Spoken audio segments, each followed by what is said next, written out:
Assalamualaikum warahmatullahi wabarakatuh. Saya Sri Rahayu dan rekan saya Mutia Khairunisa. Kami akan membahas tentang computer vision.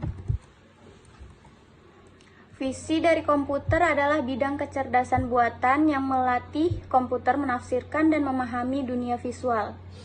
Menggunakan gambar digital dari kamera dan video serta model pembelajaran mendalam, mesin-mesin dapat dengan akurat mengidentifikasi dan mengklarifikasi objek, kemudian bereaksi terhadap apa yang dilihatnya. Berikutnya sejarah visi komputer.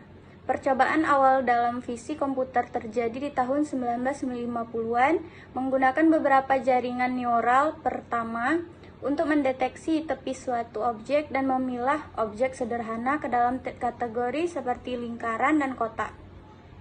Pada tahun 1970-an, penggunaan komersial pertama visi komputer menafsirkan teks yang diketik atau ditulis tangan menggunakan pengenalan karakter optik.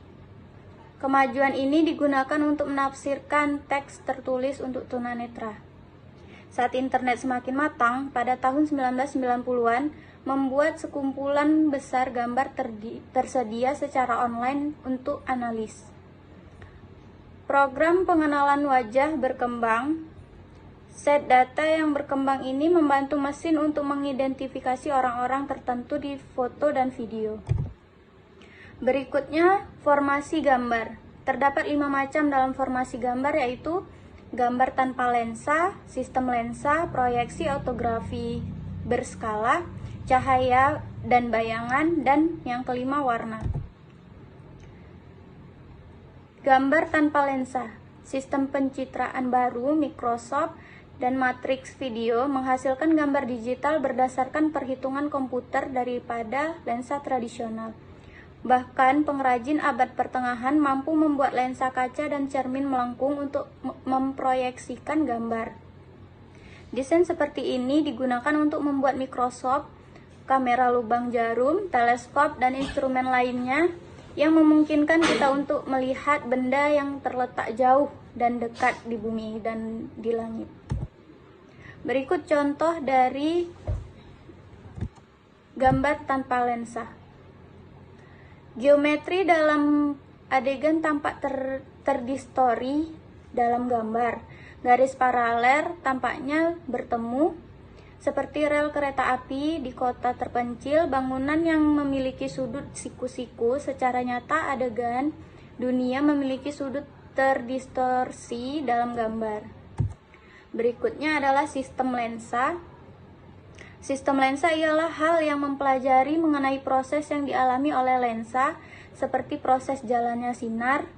Lensa benda transparan yang mampu membelokkan atau membiaskan berkas-berkas cahaya yang melewatinya, sehingga jika suatu benda berada di depan lensa, maka bayangan dari benda tersebut akan terbentuk. Lensa umumnya terbuat dari kaca atau plastik. Berikut contoh sistem lensa. Berikutnya, proyeksi autografis berskala. Efek geometris dari pencitraan perspektif pada proyeksi autografis berskala tidak selalu terlihat. Misalnya, jendela di gedung di sebelah jalan terlihat jauh lebih kecil daripada jendela di dekatnya.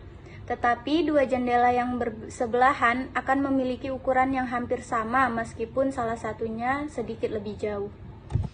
Berikutnya adalah cahaya dan bayangan. Kecerahan piksel dalam gambar adalah fungsi dari kecerahan tambahan permukaan di adegan yang memproyeksikan ke piksel. Untuk kamera modern, fungsi ini linear untuk intensitas cahaya, tetapi lebih menyatakan non-linear untuk penerangan yang lebih gelap dan lebih terang. Yang terakhir adalah warna. Penerapan hukum kosinus Labert untuk masing-masing untuk mendapatkan nilai piksel merah, hijau, dan biru. Model ini memprediksi dengan benar bahwa permukaan yang sama akan menghasilkan gambar berwarna yang berbeda, patch, di bawah lampu warna yang berbeda. Faktanya, pengamat manusia cukup pandai mengabaikan efek dari lampu berwarna berbeda dan tampaknya memperkirakan warna yang akan dimiliki permukaan di bawah cahaya putih, efek yang dikenal sebagai keteguhan warna. Kemudian fitur gambar sederhana. Terdapat 4 macam fitur gambar sederhana, yaitu tepi, tekstur, aliran optik, segmentasi gambar alam.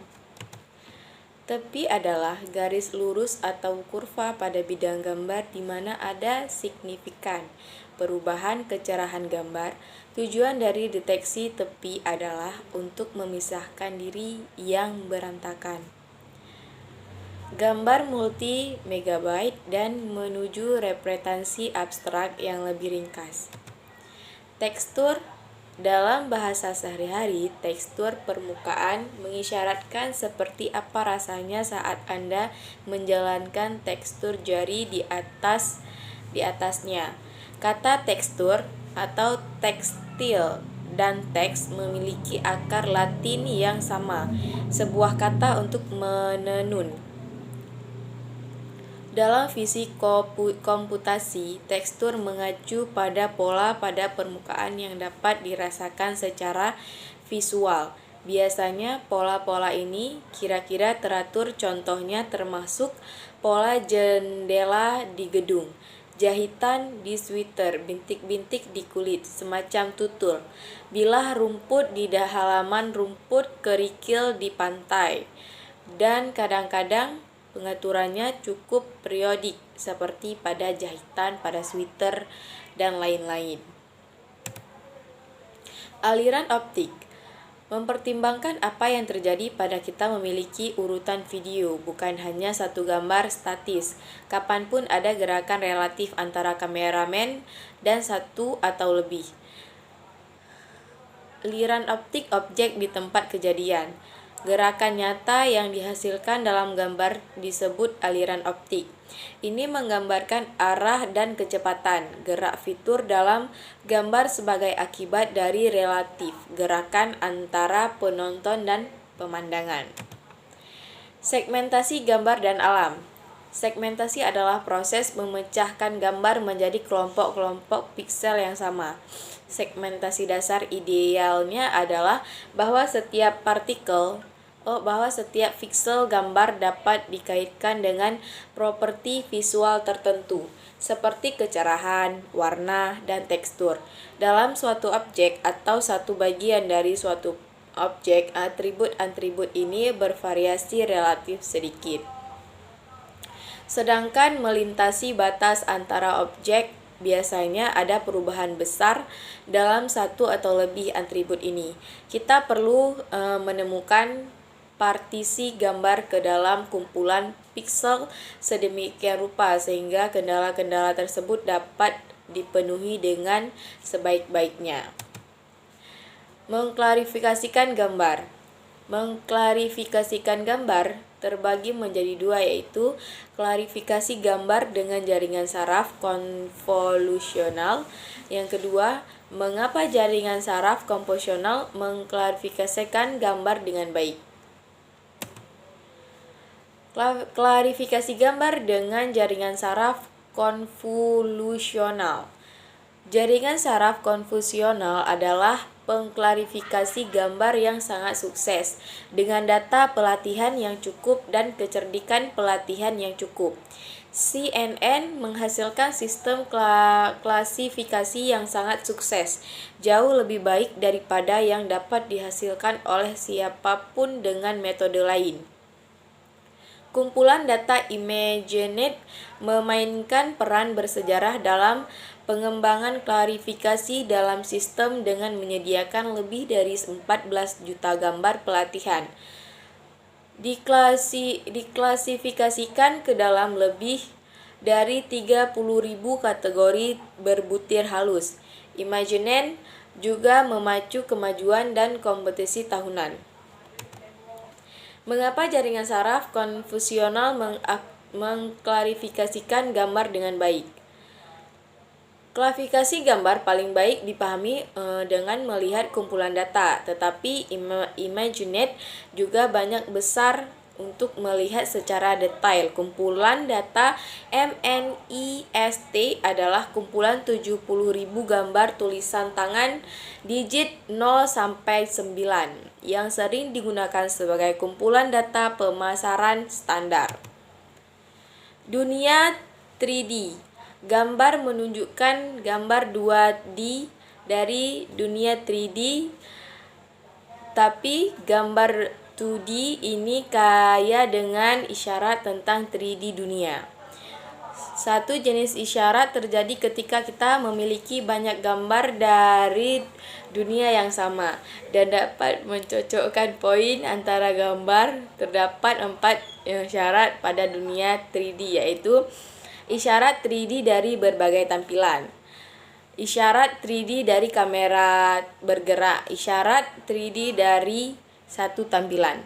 Sekian yang dapat kami sampaikan, lebih dan kurang kami mohon maaf. Terima kasih. Assalamualaikum warahmatullahi wabarakatuh.